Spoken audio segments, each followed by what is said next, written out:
আসসালামু আলাইকুম রহমতুল্লাহি ওবরকাতুহু। সম্মানিত দর্শক, বাংলাদেশ সেনাবাহিনী নিয়ে বিস্তর আলোচনা হচ্ছে, সমালোচনা হচ্ছে, বিতর্ক হচ্ছে এবং সেনাবাহিনীর কতিপয় সাবেক কর্মকর্তা এবং আমাদের মতো যারা বাইরে সোশ্যাল মিডিয়াতে কাজ করেন, কেউ হয়তো ফেক আইডি দিয়ে, কেউ হয়তো রিয়েল আইডি দিয়ে, কেউ হয়তো দেশে বসে, কেউ হয়তো দেশের বাইরে বসে সেনাবাহিনী নিয়ে, সেনাপ্রধান নিয়ে যে অকথ্য, যে অশ্লীল এবং যে অশ্রাব্য কথা শুরু করেছেন, এটি যদি চলতে থাকে তাহলে এই বাহিনীটি আলটিমেটলি থাকবে না। ভারতের যে একটা মাস্টার প্ল্যান যদি থেকে থাকে যে বাংলাদেশকে তারা দখল করে নেবে এবং সেই বাংলাদেশকে দখল করার ক্ষেত্রে যে বাহিনীটি আমাদের শিল্ড হিসেবে কাজ করবে সেটা হলো বাংলাদেশ সেনাবাহিনী। তো সেই সেনাবাহিনীকে নিয়ে আমরা যা কিছু করছি তার বিপরীতে সেনাবাহিনীর পক্ষ থেকে আসলে কিছুই করা হচ্ছে না।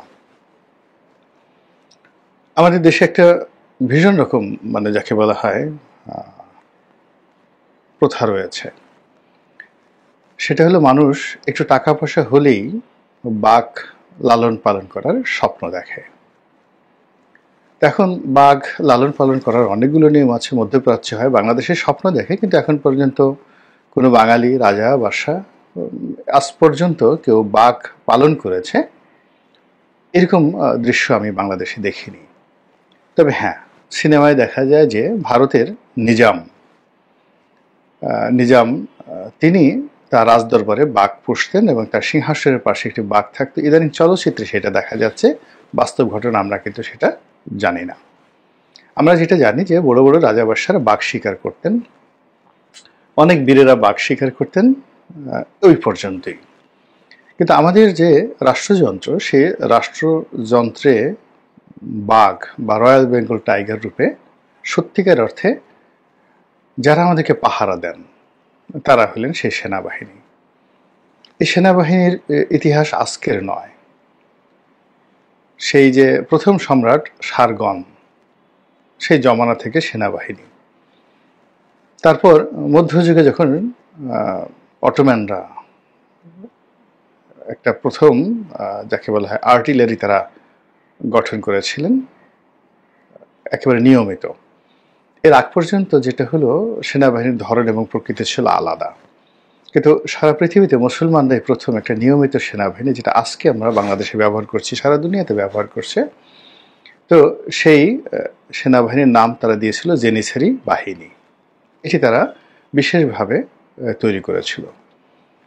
তো যা হোক, এখন সেই সেনাবাহিনীর যখন লেখাপড়া হয়, ট্রেনিং হয়, সেখানে যে সকল গোয়েন্দা বিষয়াদি শেখানো হয়, সারা দুনিয়ার যত ভালো ভালো দিক রয়েছে, সেখানে কোড অফ নেপোলিয়ান, তারপরে সেখানে মাস্টার সানঝুর যে আর্ট অফ ওয়ার এবং অর্থশাস্ত্র, কৌটিল্যের অর্থশাস্ত্র সম্ভবত পড়ানো হয়। বাংলাদেশে হয় কিনা আমি বলতে পারবো না, কিন্তু অন্যান্য মিলিটারি বিশ্ববিদ্যালয়গুলোতে, এমনকি আমেরিকাতে পেন্টাগনে, এগুলোকে ধরে নেওয়া হয় বাইবেল। তারপর কিছু কিছু ব্যাটেলকে, যেগুলোকে বলা হয় ডেসিসিভ ব্যাটেল, এই সকল ব্যাটেলের ইতিহাস বছরের পর বছর পড়ানো হয় বিভিন্ন অ্যাঙ্গেল থেকে। যেমন জুলিয়াস সিজারের কয়েকটা যুদ্ধ রয়েছে, নেপোলিয়ন বোনাপার্টের কয়েকটা যুদ্ধ রয়েছে। তার মধ্যে নেপোলিয়ন বোনাপার্টের যে ইতালি আক্রমণ এবং মিশর আক্রমণ, এবং সেখানে যে মিশরের দ্য ওয়ার অফ পিরামিডের যুদ্ধ, এ দুটো বিশ্ব ইতিহাসে খুবই গুরুত্বপূর্ণ। ওয়াটারলু যুদ্ধ আরও গুরুত্বপূর্ণ। তারপর দ্য ব্যাটেল অফ ক্যান্নাই খুবই গুরুত্বপূর্ণ জুলিয়াস সিজারের। এরপর প্রাচীন বীর নেপোলিয়নের অনেক আগের আর আলেকজান্ডারের কিছু পরের, সেটা হলো হানিবল। তার বেশ কয়েকটা যুদ্ধ, বিশেষ করে তার ইটালি আক্রমণ এবং স্পেন জয়, এটাকে বিশ্বের মিলিটারি ইতিহাসে একটা মাইল ফলক মনে করা হয়। তো এভাবে বিশ্বের বিভিন্ন দেশের সামরিক বিদ্যালয়, মহাবিদ্যালয় এবং বিশ্ববিদ্যালয়, সেখানে নিয়মিতভাবে এই জিনিসগুলো নিয়ে একেবারে সেকেন্ড লেফটেন্যান্ট থেকে শুরু করে সর্বোচ্চ পর্যায় পর্যন্ত ক্রমাগত এগুলোর উপরই তাদেরকে পড়ানো হয়। শারীরিক যোগ্যতা, ফিটনেস এটা একটা পার্ট। তবে মিলিটারির যে কৌশলগত যে দিক, এটির সেটা হলো তার যে মিলিটারি জিনিয়াসনেস, যুদ্ধ কৌশল প্রণয়নের যে সক্ষমতা, চিন্তা, হৃদয় এবং মন, এ দুটোকে আলোকিত করাটাই আসলে একটা সামরিক বিশ্ববিদ্যালয়ের মানে অন্যতম গোল থাকে। তারপর যেটা থাকে হলো তার মধ্যে নেতৃত্বের প্রতিভা জাগানো, কৌশল জাগানো, এবং সবচেয়ে বড় ব্যাপার হলো যিনি জেনারেল হবেন তার দরকার হবে কূটকৌশল, কূটনীতি, গোয়েন্দাগিরি। এবং সেই গোয়েন্দাগিরির মধ্যেই সবচেয়ে মহার্ঘ যে মন্ত্র রয়েছে সেটা হলো আমাদের ভারতবর্ষের মৌর্য সাম্রাজ্যের প্রতিষ্ঠাতা চন্দ্রগুপ্ত মৌর্যের যে প্রধানমন্ত্রী চাণক্য ওরফে বিষ্ণুগুপ্ত ওরফে কৌটিল্য, তার যে লেখা অর্থশাস্ত্র।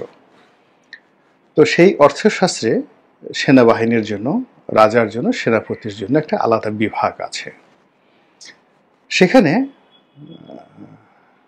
সেনাবাহিনীর কর্মকর্তারা তাদের যে ঐতিহ্য, তাদেরকে যেন লোকজন সমীহ করে, ভয় পায়, এই জন্য কতগুলো কর্মকৌশলের কথা সেখানে বলা হয়েছে।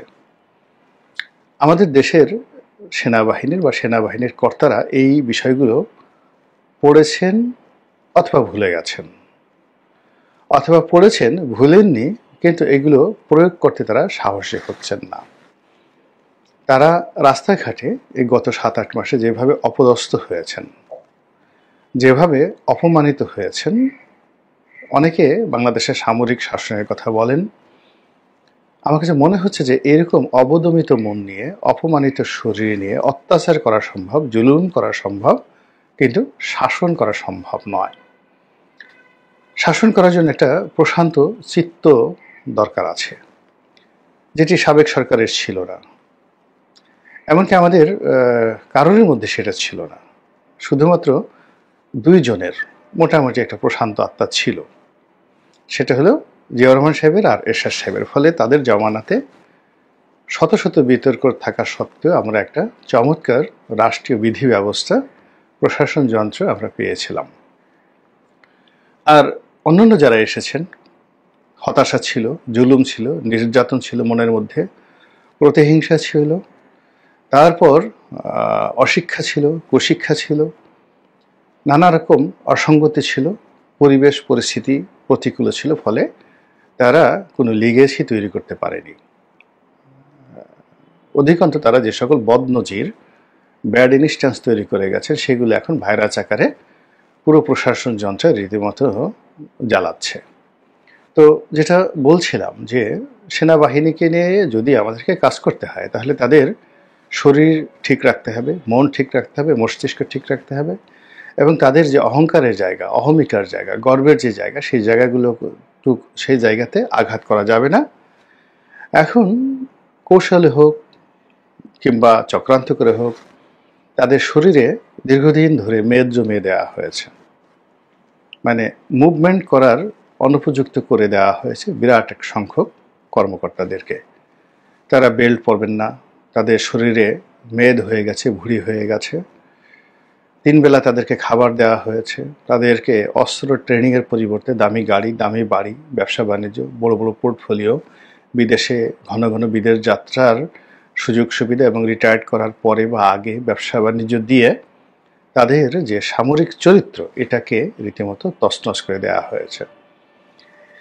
এর ফলে সেই যে 2009 থেকে, না আরও আগের থেকে, আপনি ধরুন 2001 থেকেই কিন্তু এই অধঃপতনটা হয়ে আসছে। কে কার আত্মীয়, তারপর কার সঙ্গে কোন ভবনের ভালো যোগাযোগ রয়েছে, বঙ্গভবন, গণভবন, আরও অনেক ভবন, সরকারি বেসরকারি ভবনের যোগাযোগ রয়েছে। এইগুলোকে যাকে বলা হয় পদোন্নতির প্রধান উপকরণ মনে করা হতো। আমি যখন সংসদ সদস্য হলাম, আমি অবাক হয়ে গেলাম যে ব্রিগেডিয়ার পদমর্যাদার অনেক কর্মকর্তা, আমার মতো একেবারে নবীন সে 2009 সালে, যারা একটা প্রমোশনের জন্য আমার কাছে এসেছেন, আমি এগুলো কল্পনাই করতে পারি না।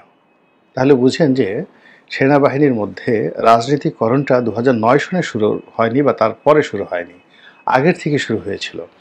ফলে 2009 সনে আমার মতো লোক, শুধু আমার আসলে ওরকম কোনো যোগ্যতাই ছিল না, অনেকে যেটা জানতো যে আমার সঙ্গে হয়তো কারো কারো ভালো সম্পর্ক থাকতে পারে, এবং সেই সম্ভাবনাকে কাজে লাগিয়ে শিক্ষক বলেন, সামরিক কর্তা বলেন, জুডিশিয়ার কর্তা বলেন, মানে আসেনি আমার কাছে এরকম খুব অল্প লোক রয়েছেন, এবং সেগুলো অনেক বড় বড় মানুষ।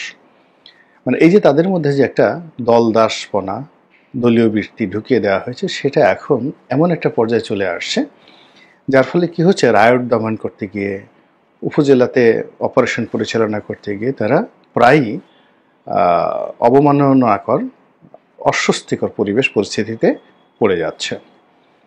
তাদেরকে দেখে মানুষ ভুয়া ভুয়া স্লোগান দিচ্ছে, সামাজিক মাধ্যমে তাদের চরিত্র নিয়ে কথাবার্তা বলা হচ্ছে, তাদেরকে তুই তুকারি করে গালাগালি দেওয়া হচ্ছে, বাপমা তুলে গালাগালি দেওয়া হচ্ছে। এবং এরকম পরিবেশ এবং পরিস্থিতি যখন হয়, তখন কিভাবে তার থেকে সেনাবাহিনীর যারা কর্তা, তারা কিভাবে নিজেদের মর্যাদা রক্ষা করতে পারেন, সেই বিষয়গুলো কিন্তু সেই যে মাস্টার সাঞ্জুর বইতেও চমৎকারভাবে বর্ণনা করা হয়েছে, একেবারে বাংলায় সুন্দরভাবে এখন পাবেন পিডিএফ ফর্মে। আর অর্থশাস্ত্র অনেক বড় বই, ওখান থেকে খুঁজে বের করতে একটু সময় লাগবে, কিন্তু ইন্টারনেটে এর অনেক আলাপ আলোচনা রয়েছে, সেগুলো শুনলেই বুঝতে পারবেন। এখানে যেমন দেখা গেল একটা মব হয়, মব হওয়ার পরে সেখানে পালের গোদা থাকে। তো যখন এরকম একটা ঘটনা ঘটে, চাণক্য যে কাজটা করে সে হলো পালের গোদাকে টার্গেট করে, এবং পালের গোদাকে টার্গেট করে তাকে শক্তিশালী করে, প্রকাশ্যে তাকে শক্তিশালী করে। আর পেছনে পেছনে যেটা করে, তার যে প্রিয়জন রয়েছে, দুর্বল জায়গা রয়েছে, সেই দুর্বল জায়গাতে মারাত্মক আক্রমণ করে। একবার এক ব্যবসায়ী বলেছিলেন যে তার একটা ব্যবসা হচ্ছিল আমেরিকান একটা ইহুদির সঙ্গে। তো আমেরিকান ইহুদি তাকে বলল যে তোমরা বেঙ্গলি মুসলিম, তোমাদের সঙ্গে কারো যখন বিরোধ তৈরি হয় তখন তোমরা ঘুষি মারো, তারপর নাক ফাটিয়ে দাও, রক্ত পড়ে যায়, কাজের কাজ কিছু হয় না, মধ্যখানে ক্রিমিনাল কেসে পড়ে যাও। আর দ্য আমেরিকান জিউস, আমরা আর কিছু করি না, আমরা তোমার বল মানে তোমার যে বিসি দুটো আছে, সেই বিসি দুটো আচ্ছা মতো চেপে ধরি। সেই বিসি দুটো চেপে ধরার সঙ্গে সঙ্গে হাত উঁচু করে আত্মসমর্পণ করা ছাড়া তোমাদের আর কোনো উপায় থাকে না। তো এরপর তিনি আরও একটি বাজে শব্দ উচ্চারণ করে সেই ভদ্রলোককে একদম সোজা করে ফেলেছিলেন। তো এই বিষয়গুলো তো আজকে আমেরিকানরা বলছে বা আমরা আলোচনা করছি, কিন্তু এগুলো আজ থেকে 2400 বছর আগে চাণক্য কিন্তু এই বিষয়গুলো বলে গেছে। এখন আমাকে হয়তো আপনি ধরতে পারলেন না, কিন্তু আমার এমন জায়গাতে ধরলেন, এমন লোককে ধরলেন, এমন প্রিয়জনকে, আপনজনকে আপনি নিয়ে গেলেন, সেক্ষেত্রে আসলে আমার মানে বলতে গেলে কিছুই করার থাকবে না, অসহায় হয়ে যাব, কান্নাকাটি করা ছাড়া কোনো উপায় থাকবে না। এই যে চাণক্যর যে নীতি, সেই চাণক্যর নীতিতে চাণক্যের গোয়েন্দা বাহিনীতে সবচেয়ে যে সিনিয়র একটা গ্রুপ ছিল, যাদের কাজ ছিল এক্সট্রিম পর্যায়ে এমন কিছু করা যেটা আমি এই ভিডিওতে বলতে পারছি না।